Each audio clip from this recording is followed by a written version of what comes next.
Olá, meus irmãos e minhas irmãs, que a paz de Deus e a de nosso Senhor e Salvador Jesus Cristo estejam em seus corações. Graça e paz da parte de Deus a todos nós. Meus irmãos, eu estou gravando esse vídeo aqui para vocês e o tenho como muito importante. Vou passar aqui 6 importantes passos que a gente precisa dar para confirmar a nossa salvação. Por que estou gravando esse vídeo? Porque está saindo aí na internet um evangelho estranho que está sendo pregado que diz assim, que a gente, para se salvar, basta que a gente creia em Cristo. Concordo, temos que crer em Jesus Cristo. Mas não basta isso só. Há um contexto, etapas que precisam ser seguidas. Porque se for pensar assim, irmãos, a gente pode ser caloteiro, mentiroso, fornicário, adúltero. Já creu em Cristo mesmo? Não, irmãos. A palavra fala que nós somos salvos pela graça. Está lá em Efésios 2, inclusive vamos ler essa passagem também. Não somos salvos por sermos bonzinhos, não são as boas obras que a gente faz que nos salvam. Portanto, porém, a gente não será salvo sem termos as boas obras também.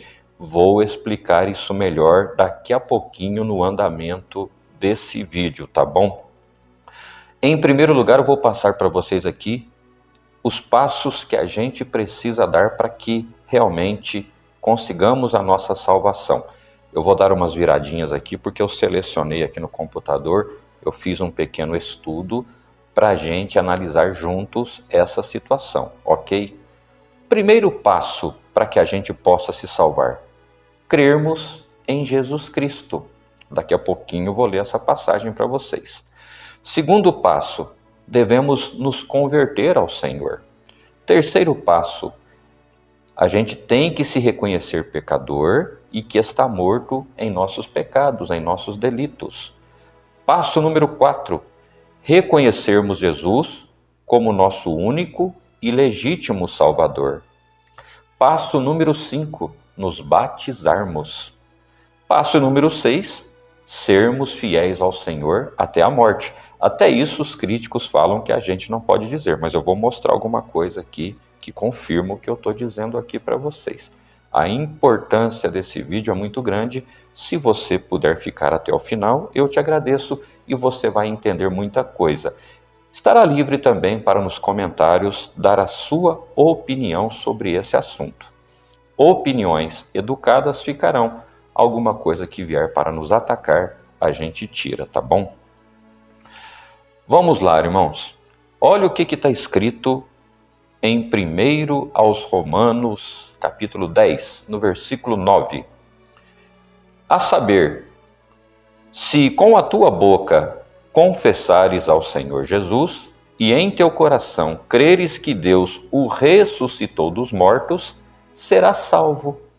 Então isso é fundamental, irmãos.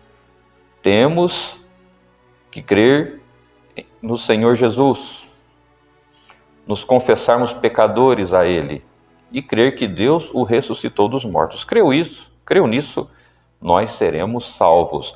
Mas basta isso? De maneira nenhuma. Olha o que está escrito em Marcos 16. Depois que a gente fez o que está lá em aos Romanos 10, aí tem essa parte, ó. E disse-lhes, ide por todo o mundo. Era Jesus dizendo, pregai o evangelho a toda criatura. Quem crer e for batizado será salvo, mas quem não crer será condenado. Então tem que crer em Jesus e tem que ser batizado. O batismo por si só salva de maneira nenhuma. O batismo é uma confissão pública, onde a gente se confessa perante algumas pessoas que ali estão, que somos pecadores e que estamos reconhecendo que Jesus Cristo é o nosso Salvador. O batismo é um sepultamento. é sepultado o homem velho e nascemos uma nova criatura. Isso é chamado de novo nascimento. Daqui a pouquinho vamos ler alguma coisa para você entender. Olha o que Jesus falou para Nicodemos, né, acerca disso. No Evangelho de João, capítulo 3, versículo 3.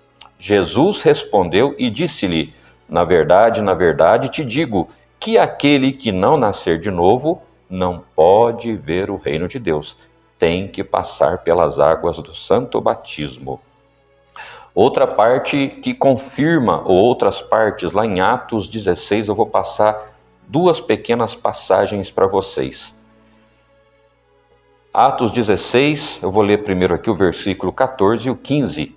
E uma certa mulher chamada Lídia, vendedora de púrpura da cidade de Tiatira e que servia a Deus, nos ouvia, e o Senhor lhe abriu o coração para que estivesse atenta ao que Paulo dizia. Depois que foi batizada, ela e a sua casa nos rogou, dizendo: se haveis julgado que eu seja fiel ao Senhor, entrai em minha casa e ficai ali. E nos constrangeu a isso. Lídia se converteu, aceitou o Senhor Jesus e foi batizada. E olha o que aconteceu com Paulo e Silas na prisão. Uma pequena passagem. E de repente, isso está no versículo, deixa eu olhar aqui, 26 para frente. E de repente, sobreveio um tão grande terremoto que os alicerces do cárcere se moveram e logo se abriram todas as portas e foram soltas as prisões de todos. Acordando o carcereiro e vendo abertas as portas da prisão, tirou a espada e quis matar-se, cuidando que os presos já tinham fugido. Mas Paulo clamou com grande voz, dizendo: não te faças nenhum mal, que todos aqui estamos. E, pedindo luz, saltou dentro e, todo trêmulo, se prostrou ante Paulo e Silas. E, tirando-os para fora, disse: senhores, que é necessário que eu faça para me salvar? E eles disseram, olha que importante, crê no Senhor Jesus Cristo e serás salvo, tu e a tua casa. Aqui o primeiro passo. E lhe pregaram a palavra do Senhor e a todos os que estavam em sua casa. E tomando-os ele consigo naquela mesma hora da noite, lavou-lhes os vergões e logo foi batizado, ele e todos os seus. Viu que maravilha? Creu e foi batizado. Aqui em aos Colossenses capítulo 2, do versículo 8 ao 12, fala sobre o batismo, né? Aquilo que o Senhor mostrou para o nosso irmão Luiz Francescon, enquanto ele estava em uma outra igreja onde faz o batismo por aspersão. Deus mostrou para ele que o batismo é por imersão, acerca do que ele disse aqui, aos Colossenses 2, do versículo 8 ao 13 ao 14, eu vou ler para vocês, tá bom? Vamos lá? Tende cuidado para que ninguém vos faça presa sua por meio de filosofias e vãs sutilezas, segundo a tradição dos homens, segundo os rudimentos do mundo e não segundo Cristo. Porque nele habita corporalmente toda a plenitude da divindade, e estáis perfeitos nele, que é a cabeça de todo principado e potestade, no qual também estáis circuncidados com a circuncisão não feita por mão no despojo do corpo da carne, a circuncisão de Cristo. Sepultados com ele no batismo, nele também ressuscitastes pela fé no poder de Deus, que o ressuscitou dos mortos. E quando vós estáveis mortos nos pecados e na incircuncisão da vossa carne, vos vivificou juntamente com ele, perdoando-vos todas as ofensas, havendo riscado a cédula que era contra nós nas suas ordenanças, a qual de alguma maneira nos era contrária, e a tirou do meio de nós, cravando-a na cruz. Glória ao santo nome do Senhor. Quando somos sepultados no batismo, estamos morrendo em Cristo. E quando Cristo ressuscitar, estaremos vivendo em Cristo, né? Louvado seja Deus. Irmãos, e agora aqui, eu vou ler aos Efésios 2 para vocês, onde diz, irmãos, que a gente é salvo pela graça, não por nossas obras. A graça é um favor imerecido, que por amor e compaixão e misericórdia, Deus nos concedeu. E lá no último versículo que eu vou ler, vocês vão ver que a gente precisa das boas obras. Então, as boas obras, repito, está escrito aqui, por si só, elas não nos salvam. Nós não somos salvos por nossa bondade, nem por nossas obras. Mas sem as boas obras, a gente não reflete ao mundo que a gente tem a graça de Deus. O que a palavra fala? Que nós somos o sal dessa terra e a luz deste mundo. As obras de Cristo precisam estar em nós. Se não estão, não fomos convertidos, não fomos transformados, nos batizamos à toa, não temos em nós o Espírito Santo, meus irmãos. Então vamos lá, a leitura? Então somos salvos pela graça, preste bem atenção. Aos Efésios 2. E vos vivificou, estando vós mortos em ofensas e pecados, em que noutro tempo andastes segundo o curso deste mundo, segundo o príncipe das potestades do ar, do espírito que agora opera nos filhos da desobediência, entre os quais todos nós também antes andávamos nos desejos da nossa carne, fazendo a vontade da carne e dos pensamentos, e éramos por natureza filhos da ira, como os outros também. Mas Deus, que é riquíssimo em misericórdia, pelo seu muito amor com que nos amou, estando nós ainda mortos em nossas ofensas, nos vivificou juntamente com Cristo, pela graça sois salvos, e nos ressuscitou juntamente com Ele, e nos fez assentar nos lugares celestiais em Cristo Jesus, para mostrar nos séculos vindouros as abundantes riquezas da sua graça, pela sua benignidade para conosco em Cristo Jesus. Porque, pela graça, sois salvos por meio da fé. E isso não vem de vós, é dom de Deus. Não vem das obras, para que ninguém se glorie, porque somos feitura sua, criados em Cristo Jesus, para as boas obras, as quais Deus preparou para que andássemos nelas. Então, nesse pedaço, vocês viram? Não somos salvos por nossas obras para que a gente não se glorie. Todo o mérito de nossa salvação está no sacrifício de Jesus Cristo, Cristo Jesus, lá no madeiro da cruz. Lá a morte foi embora e a vida chegou. A treva foi dissipada e a luz está nos iluminando, louvado seja Deus. Mas veja aqui, porque somos feitura sua, criados em Cristo Jesus para as boas obras, as quais Deus preparou para que andássemos nelas.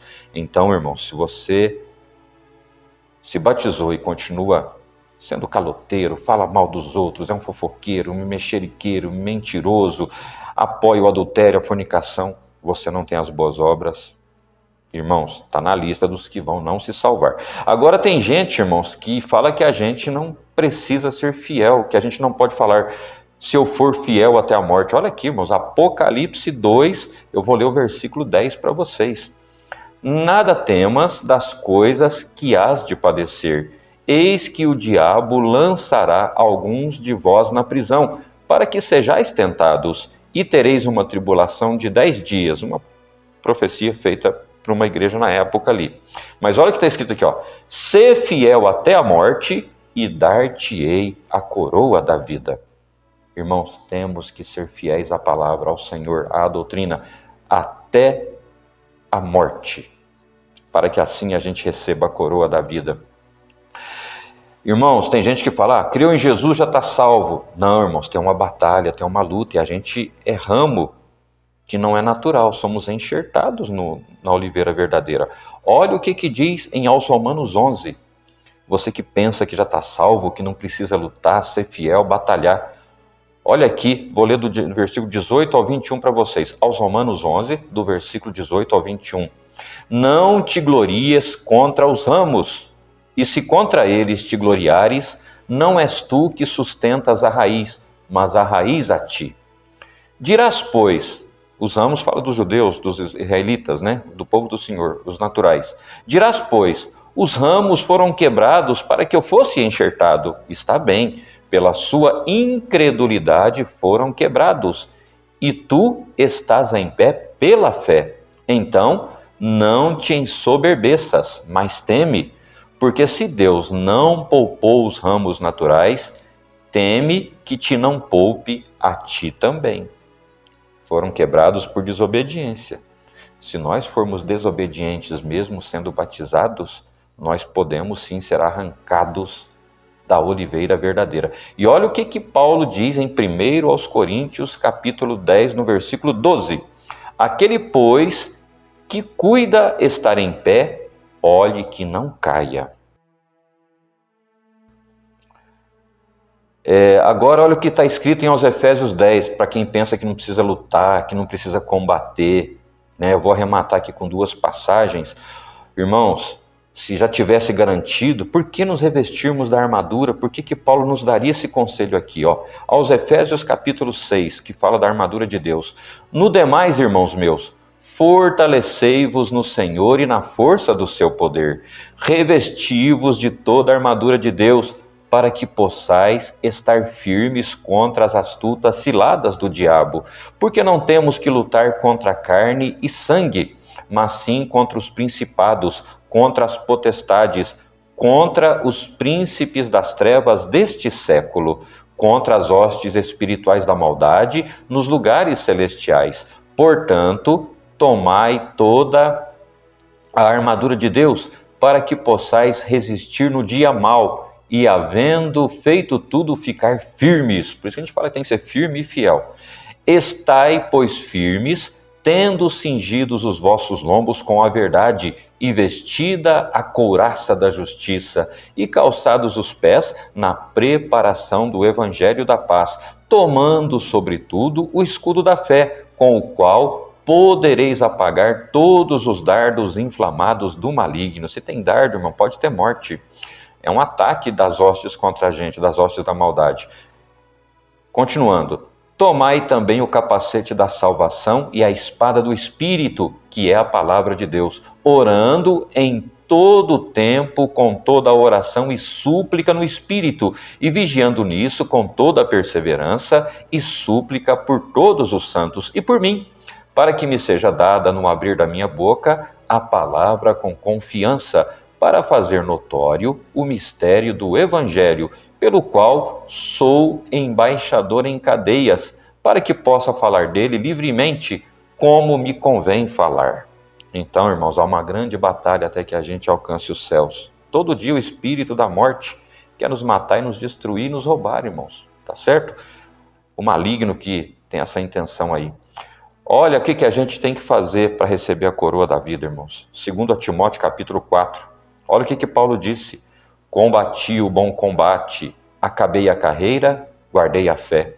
Desde agora a coroa da justiça me está guardada, a qual o Senhor justo juiz me dará naquele dia, e não somente a mim, mas também a todos os que amarem a sua vinda. Assista esse vídeo, essas passagens, quantas vezes você quiser, irmãos. Mas aqui está comprovado. Para se salvar, tem que crer em Jesus Cristo. E seremos salvos, mas temos que permanecer nele. Se sairmos da presença do Senhor, nós não seremos salvos. Muitos saíram, se arrependeram e alcançaram o perdão, porque Deus é amor e misericórdia. Quando acontece um acidente, uma escolha errada, um pecado, irmãos, a gente não pode sair pregando aí o pecado de morte. Existe o pecado que é para a morte, mas se a gente se arrepender, nós vamos até Cristo e seremos salvos, porque Ele nos perdoará segundo o verdadeiro arrependimento. Olha lá em Lucas 15, naquelas 3 passagens, da dracma perdida, da ovelha perdida e do filho pródigo. O filho pródigo se perdeu, mas foi reencontrado, estava morto e reviveu. Agora, reviveu porque se arrependeu. Se ele continua, irmãos, naquelas terras e não se arrepende, não volta para a presença do Pai, mesmo sendo batizado e achado que um dia teve a graça de Deus, ele seria condenado, irmãos. Então não vamos ter nada por garantido, não. Estamos numa luta, estamos numa batalha. Não caia nessa. Para você ser salvo, basta que você creia em Jesus Cristo. Irmãos, esse é o primeiro passo. Eu contei aqui para vocês, vou repetir. Eu contei 6 passos. Eu sempre aprendi que o batismo era o primeiro passo. Na verdade, irmãos, o batismo é o, se eu escrevi certo aqui, é o 5º passo, irmãos. Então vou repetir para encerrar esse vídeo, ó. Eu até pus aqui, ó, passos que a gente precisa dar para se salvar. Primeiro, crer em Jesus Cristo. Segundo, nos convertermos, que haja uma transformação, uma mudança em nós.